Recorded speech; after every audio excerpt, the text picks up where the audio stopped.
Un chrétien doit avoir ses pas fermes dans les sentiers du Seigneur. Un chrétien doit avoir ses pieds qui ne chancellent point devant le Seigneur. Si tu chancelles, demande la force. L'apôtre Jacques dit, si tu manques de sagesse, demande au Christ. Si tu manques d'intelligence, demande au Christ. Le Saint-Esprit est là souvent, il ne travaille même pas. Il est tellement au repos. C'est-à-dire, ce siècle présent met le Saint-Esprit tellement au repos que c'est incroyable. Et que ce siècle présent, les chrétiens de ce siècle présent mettent tellement le Saint-Esprit au repos que c'est incroyable. Je me rappelle quand j'ai lu le livre des Actes des Apôtres, j'ai lu le livre des 1 Corinthiens, 2 Corinthiens, le livre des Éphésiens. Je vois que le Saint-Esprit s'est manifesté. À ce siècle présent, le Saint-Esprit se repose trop. Les chrétiens de ce siècle présent laissent tellement le Saint-Esprit se reposer à un niveau incroyable. Quand un chrétien se lève pour prier, Seigneur, donne-moi un enfant, alléluia. Et il dit qu'il parle en langue. Quand un chrétien dit, Seigneur, donne-moi le travail, alléluia. Le chrétien d'aujourd'hui passe son temps à être selfish. Il ne prie que pour lui. Donne-moi, donne-moi, donne-moi. Et oublie qu'il y a des chrétiens dans le monde entier qui sont allés prêcher, qui ont les a mis en prison, qui sont allés prêcher, qui sont morts. Aujourd'hui, dans ce siècle présent, le Saint-Esprit se repose tellement. Les anges qui ont été délégués pour servir les hommes se sont tellement au repos par rapport aux anges de l'ancienne de l'époque.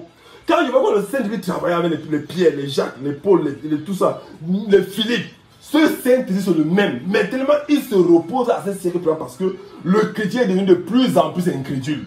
Le chrétien croit de plus en plus en donnant la dîme et les offrandes et les cadeaux au pasteur qui les bénit. Le chrétien croit que c'est en faisant les activités de l'église qu'il est sauvé. Il oublie qu'il y a certaines choses qu'il doit faire. Qui est quoi? Qui est de donner la vie. Le chrétien qui aujourd'hui qui ne donne pas la vie à un infidèle n'est pas un chrétien. On ne peut pas être chrétien, il y a des païens autour de nous, on ne leur donne pas la vie. Dans le livre des Actes des Apôtres, les gars impactaient la vie de leurs voisins. Dans le livre des Actes des Apôtres, les gars, les hommes, les femmes pieuses, pieuses, démontraient. La Bible dit qu'il y a une femme un jour,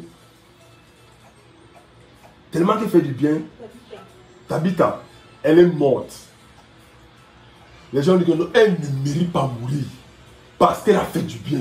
Le bien, c'est pas qu'elle partageait l'argent ou la nourriture aux gens, non. Parce qu'elle savait intercéder, elle savait prier, elle savait soutenir les gens dans la prière. Mais aujourd'hui, dès lors que tu quittes une assemblée, tu deviens païen pour cette assemblée-là. Dès lors que tu quittes un ministère, tu deviens païen pour ce ministère-là. Dès lors que tu quittes un groupe de prière, tu deviens païen pour ce groupe de prière-là. Dès lors que tu quittes une maison de prière, tu deviens païen pour cette maison de prière-là. Parce que les chrétiens ont perdu l'amour. L'amour ne fait pas partie du cœur du chrétien. Chaque jour, le chrétien dit j'aime Jésus. L'amour ne fait partie de la vie du chrétien. Le Saint-Esprit dans ce siècle présent ne travaille pas comme il travaillait à l'époque. L'époque des Paul et des apôtres, il y a le Saint-Esprit travaille tellement. Aujourd'hui, tous les chrétiens ont le Saint-Esprit au repos. Et puis on va dire, on entend de Dieu. Dieu m'a dit que, si Dieu te dit que chaque jour, que ça ne change pas la vie de ton voisin, arrête d'écouter. Ça ne vient pas de Dieu. Nous devons comprendre l'impact du Saint-Esprit dans notre vie. Le Saint-Esprit doit être le manager de ma vie. Ce n'est pas un pasteur, ce n'est pas un apôtre, ce n'est pas un prophète ou un frère. C'est le Saint-Esprit qui doit être le manager de ma vie. Et s'il est le manager de ma vie doit impacter, changer l'environnement où je suis. Comme dans le livre des Actes des Apôtres. Quand on lit le style de vie que les chrétiens avaient dans les Actes des Apôtres, il n'y a aucun pays, aucun continent sur cette terre qui ont le même style de vie. Parce qu'ils ont laissé le Saint-Esprit au repos. Lorsqu'on appelle le Saint-Esprit, c'est pour tomber enceinte. Quand on appelle le Saint-Esprit, c'est pour avoir le travail. Quand on appelle le Saint-Esprit, c'est pour avoir le visa. Quand on appelle le Saint-Esprit, c'est pour avoir la maison. Quand on appelle le Saint-Esprit, c'est pour avoir notre argent que le gouvernement a pris. Quand on appelle le Saint-Esprit, c'est pour qu'on se marie. Le Saint-Esprit devient un Saint-Esprit qui donne, mais qui ne travaille plus. Arrêtons ça et prions Dieu de changer, de nous amener à travers le Saint-Esprit. Si le Saint-Esprit n'agit pas dans notre vie de chrétien est une vie sans vie. Que Dieu nous donne la force. Que Dieu nous donne la force de comprendre quelle est la vie que nous devons mener sur la terre.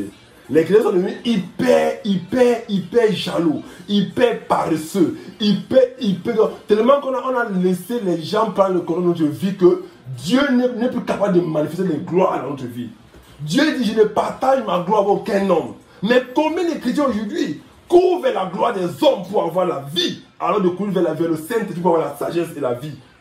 On a oublié le Saint-Esprit, on a mis les pasteurs, les prophètes, les apôtres, les évangiles, les diacres devant nous, comme les armes. La vie doit venir du Saint-Esprit. Si un chrétien ne tient pas le Saint-Esprit, ta vie chrétienne n'est pas une vie. Et un jour, lorsque l'ange de la mort viendra frapper à ta porte, tu verras le regret d'avoir suivi un homme au lieu sur le Saint-Esprit. Notre vie doit être sur le talent du Saint-Esprit.